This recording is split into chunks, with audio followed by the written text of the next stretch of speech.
নিজেই পুরোপুরি কাজ না শিখে তারপরে আবার একটা ক্লাস অ্যারেঞ্জ করে লোকজনকে শেখানো, আমি মনে করি এগুলো এক প্রকার লোক ঠকানোরই মতো। সো হ্যালো এভরিওয়ান, আমি স্নেহা, কেষ্টপুর কলকাতা থেকে একটা ছোট্ট হোম বেকারি চালাই। মনে করি যে কোনো কাজই আগে নিজে প্রপারলি শেখার পর তারপরেই একটা ক্লাস অ্যারেঞ্জ করা উচিত, কারণ এতে অনেকেরই কেরিয়ার জড়িয়ে আছে। অনেকে নিজে ভালোবেসে শেখে, নিজের কেরিয়ার করবে বলে শেখে। তোমরা তার কাছেই একটা ক্লাস করো, যার কাছ দিয়ে শিখলে তোমরাও কিছু শিখতে পারবে। সো আমি রিসেন্টলি একটা দিদিকে দেখছিলাম, মানে হোম বেকারি দিদিকে, যে কাপকেক বানাচ্ছিল শুধুমাত্র কেক আর উপরে একটু ফ্লেভার ক্রিম দিয়ে।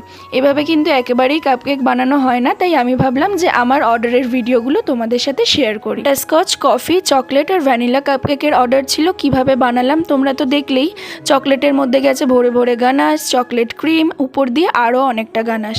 কফির মধ্যেও সেই সেম, কফির ভিতরে যে ফিলিংটা দিয়েছি ওটা না হয় অন্য একদিন শেয়ার করব। চকলেট, কফি বা ভ্যানিলা বলো, প্রত্যেকটার ফিলিংয়েই কিন্তু চকো চিপসও গিয়েছে।